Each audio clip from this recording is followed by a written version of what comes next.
I'm Nisha DeGaring. And I'm Doug Jessup. Family Heritage Stories exist to give you ideas and examples of stories from the past to help shape the future. It could be anything like a recipe from Grandma or a vacation location where your ancestors came from. These stories deserve to be passed down.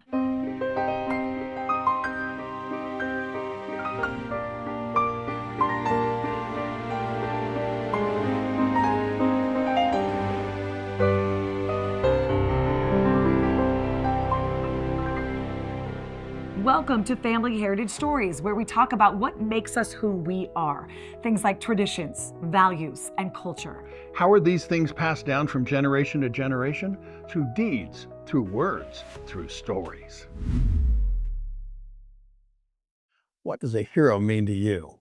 To me, it's ordinary people doing extraordinary things. It's time for Hero Salute Stories.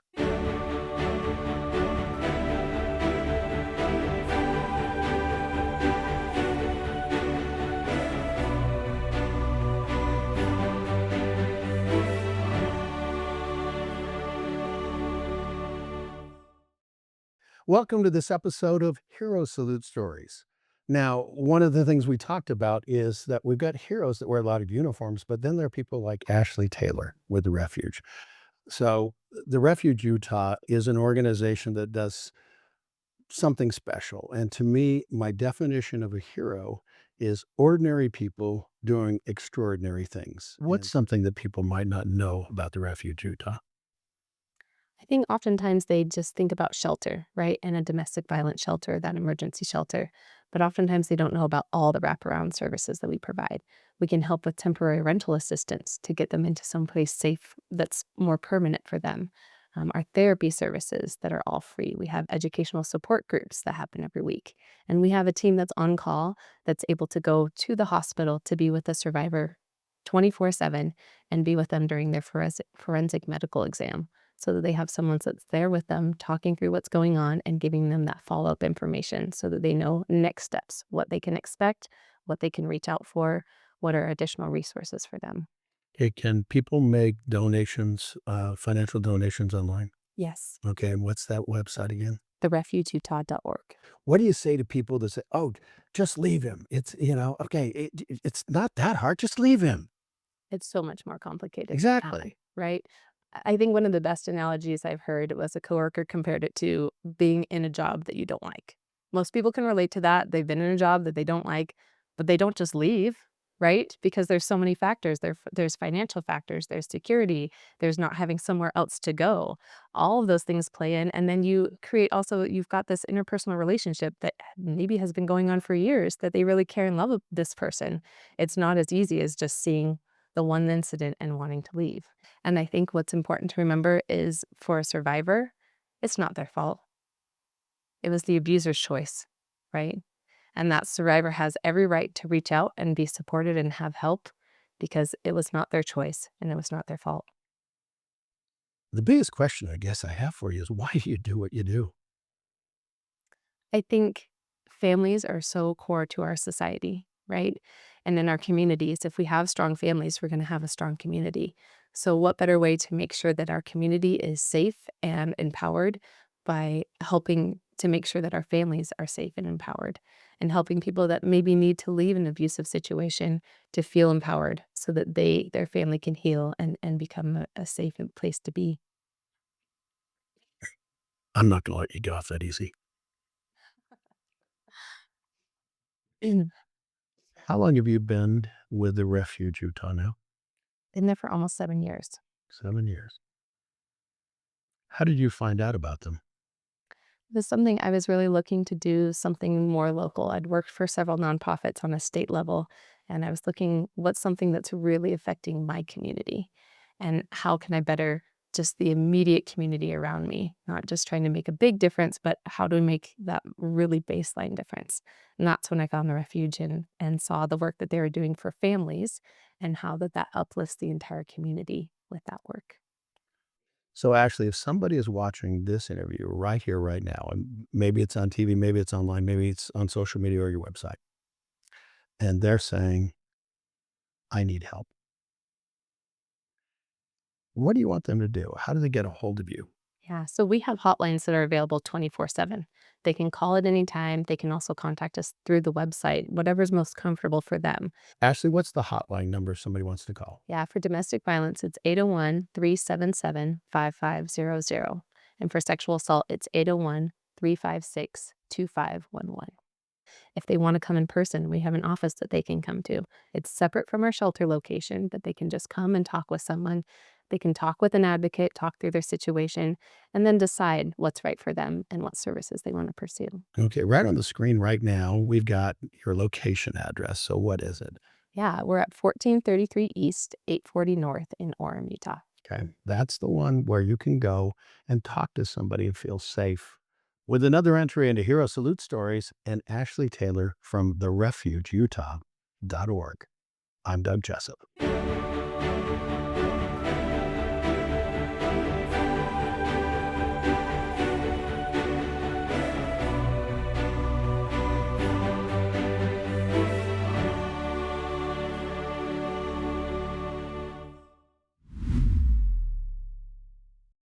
Everyone has a story. Stories have power. They help us understand each other. If you want help saving your family heritage stories with a private interview, contact Krista at fedorafoundation.org for pricing and availability. I'm Britt McPhee. I'm with Family Search, and you are watching Family Heritage Stories. There's a special bond between grandparents and grandkids. Tell me a story about your grandma or grandpa.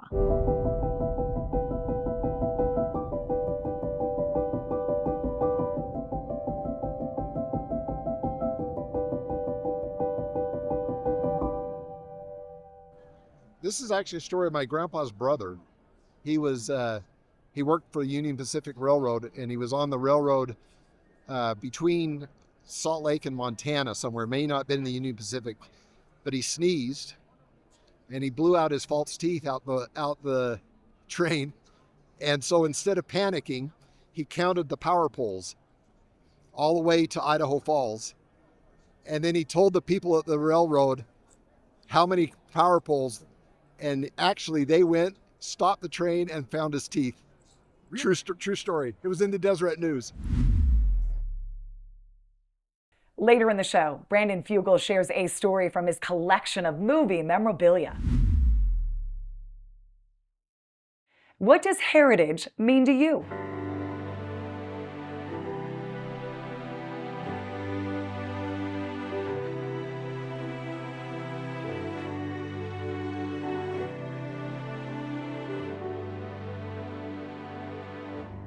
I got to travel to Europe with two sister-in-laws, and we had the wonderful trip of a lifetime. And while we were there, it was my goal to go to the Black Forest where my ancestors were from. I had a book, a Zundel family book, and in that book there were photos of the buildings where my family spent time and in the little town. And so we went to that town. We had a very short amount of time. We got on the Eurail and went to that little town. And while we were there, the very first stop that we made was a gas station. And we went and asked someone that was at the gas station if they could tell us if there were any Zundels in town. And they said, look out at the pump. And we looked out at the gas pump, and there was a very well-dressed man with a very nice car. And they said, he's married to a Zundel. So we walked out to talk to him, and he said, jump in my car. I don't have much time. I opened the book and showed him the pages, and he said, come on, I'll show you those buildings. And so he took us on a very short tour around the little town in Württemberg, Germany. And we got to take pictures of our own of those buildings. And he told us the history. And then he said, I don't have time to take you, but walk up that lane and you will come to a house at the top of that lane, and there are Zundels living there. So we did that, went into the house. They were very hesitant when we knocked on the door. They looked out at us, and then they called their adult daughter who spoke English. She came to the door, invited us in. They went up in the attic and pulled out old scrolls that were full of genealogy. And it was long enough ago that I didn't have a cell phone. I couldn't take pictures, but I wrote all types of notes. Found out that my family did not originally come from Germany, but from Switzerland. were driven across the border way back for religious reasons in the 1600s, and it was just an amazing, and so we were only there about 45 minutes and had to catch a train again, but we got all that done in that amount of time. You're watching Family Heritage Stories with me and my grandpa. We'll be right back. Das hier ist mein Sektor. Das hier ist das wichtigste Gerät des Küstenwächters. Das Gerät und das Gerät. Überlebensradar.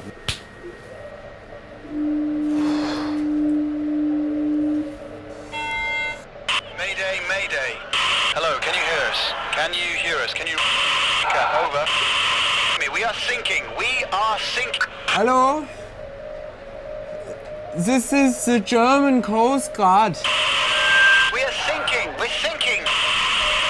What are you thinking about?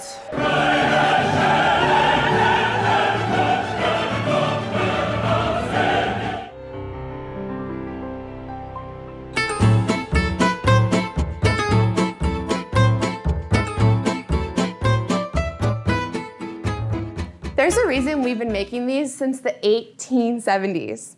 Let me introduce you to your new favorite savory beef-filled pastry, the beer rock.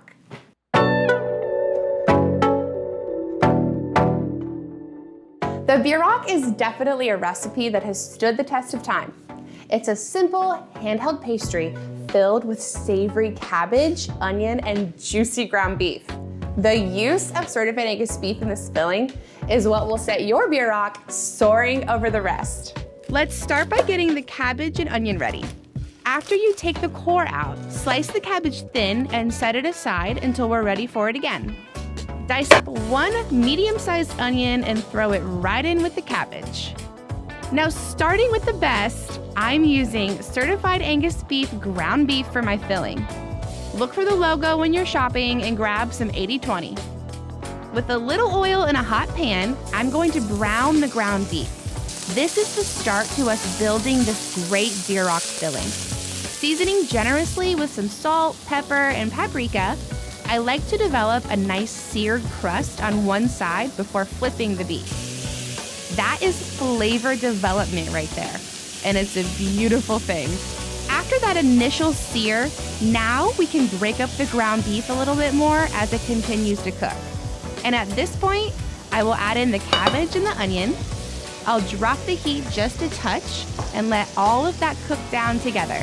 In the meantime, let's roll out our dough. Using store-bought pizza dough, this is such a great shortcut for this recipe. Roll out the dough to fit a 12 by 14 inch rectangle and cut that into 4 equal pieces. I like to start by laying my cheese down first. This helps really hold everything together once we fold up these beer rocks. You can choose any cheese you'd like. If you divide the filling into 4 separate servings right in your pan, it makes for very easy scooping. As you're piling this filling into the center of each dough rectangle, don't be nervous. It seems like a lot, but once we fold these together, you really want this packed with this flavorful beef filling. Be sure to grab every corner of dough and really pinch it together so it doesn't open up when they're baking in the oven. What a perfect little handheld package. These beautiful beer rocks are ready for the oven. I like to spray each beer rock with a little bit of cooking oil and sprinkle on some nice coarse sea salt. And then straight into a 400-degree oven for 6 minutes. And then we rotate the pan and bake an additional 6 minutes, and they're done. I like to let these cool for just a couple minutes, but these are ready to dig into, my friends. This recipe truly has stood the test of time. I hope you enjoy these.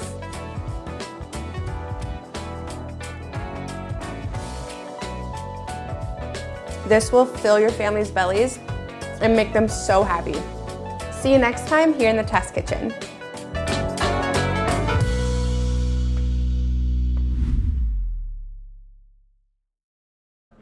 Hi, I'm Deborah Kessler, and you're watching Family Heritage Stories.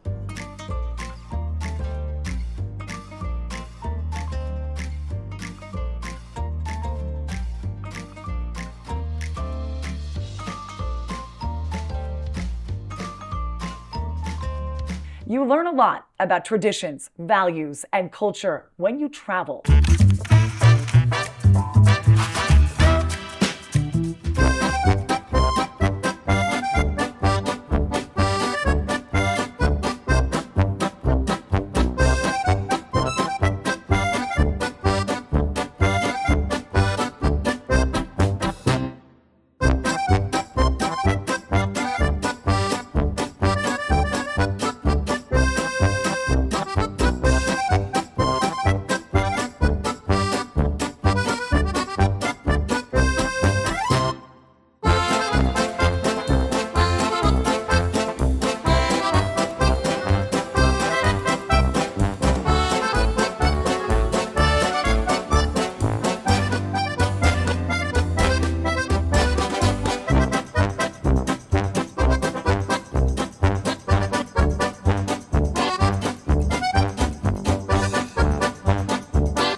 Objects with stories are treasures remembered. It's time now for a visit with Brandon Fugel.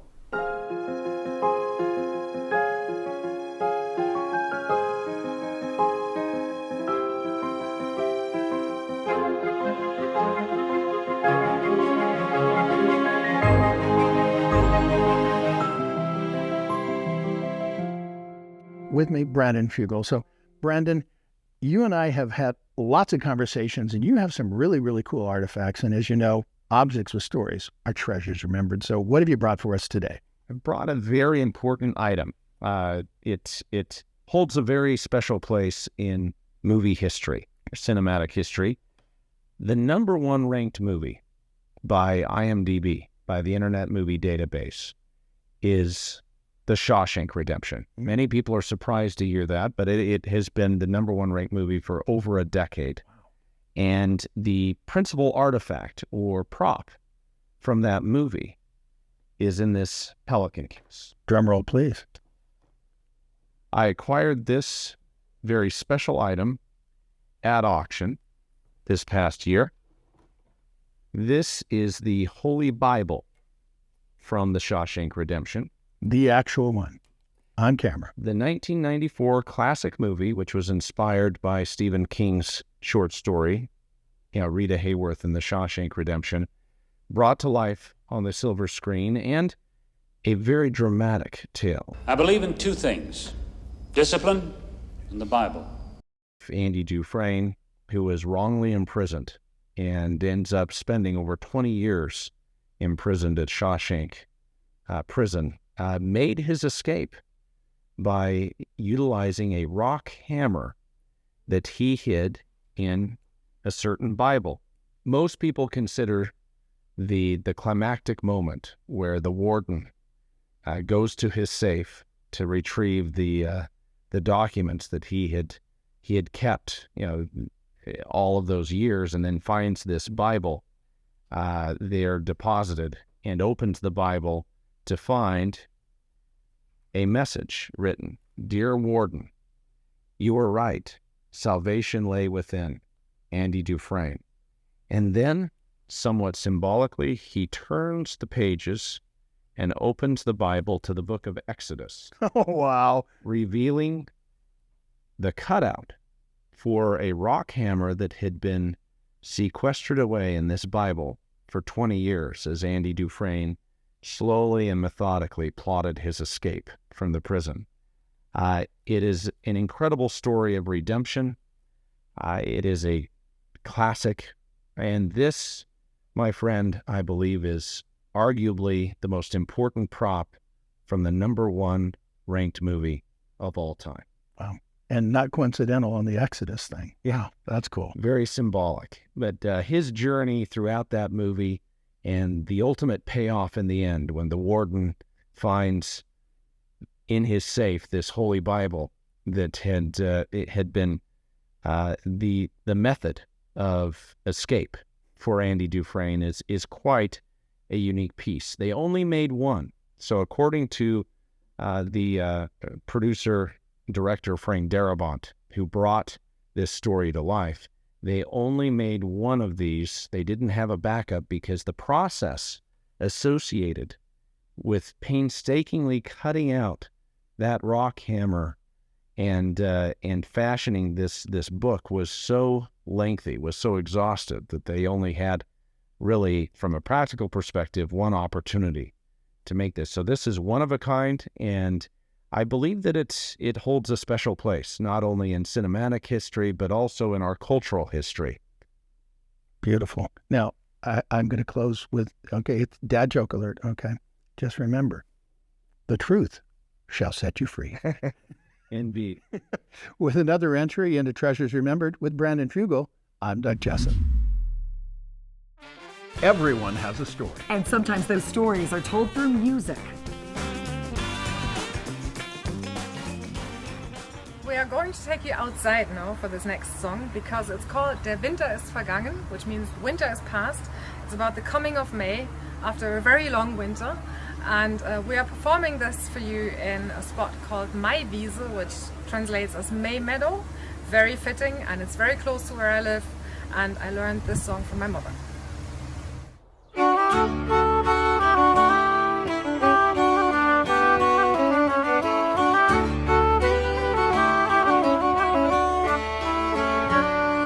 Der Winter ist vergangen, ich seh das Maienschein. Ich seh die Blümlein prangen, das ist mein Herz erfreut. So fern in jenem Tale, da ist gar lustig sein. Da singt Frau Nachtigalle und manch Waldvögelein. Ich geh den Mai zu hauen, wohl durch das grüne Gras. Schenk meinem Buhl die Treue, die mir die Liebste war. Und ruft, dass sie mal komme, wohl an dem Fenster stand. Empfangen den Mai mit Blumen, er ist ja wohl getan.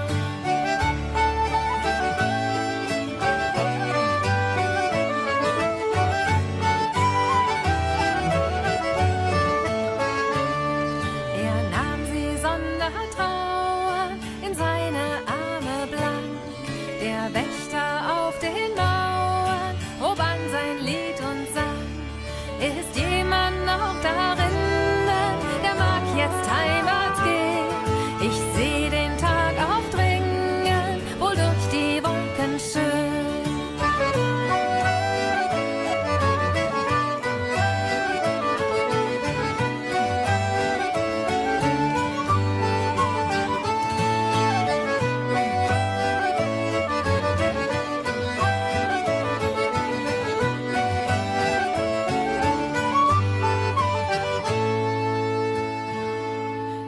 Ade, mein allerliebster, ade, ihr Blümlein fein.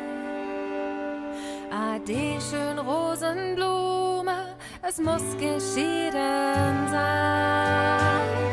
Bis dass ich wiederkomme, sollst du die Liebste sein. Das Herz in meinem Leibe, das ist ja allzeit dein.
I am cut out of the same cloth as Doug in that I firmly believe in heritage.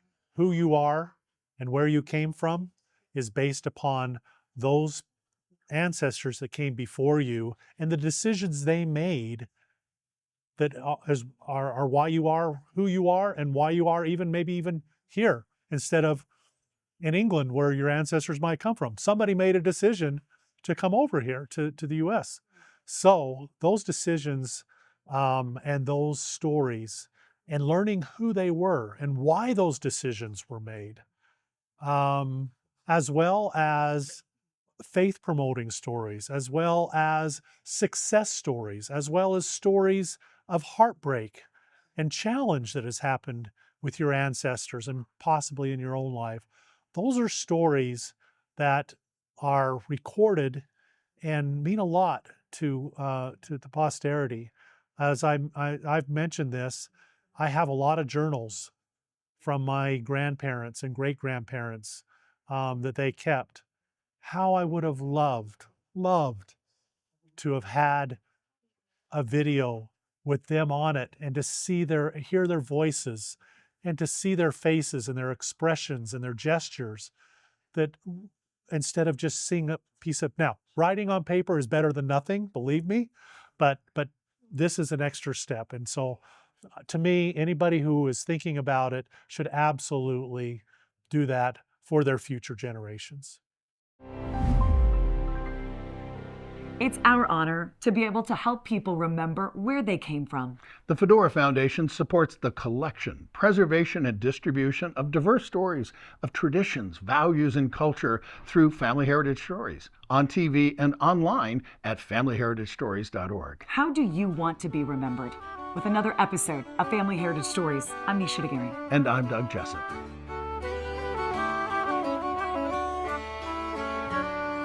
Der Winter ist vergangen, ich seh das Maienschein, ich seh die Blümlein prangen, das ist mein Herz erfreut. So fern in jenem Tale, da ist gar lustig sein, da singt Frau Nachtigalle und manch Waldvögelein.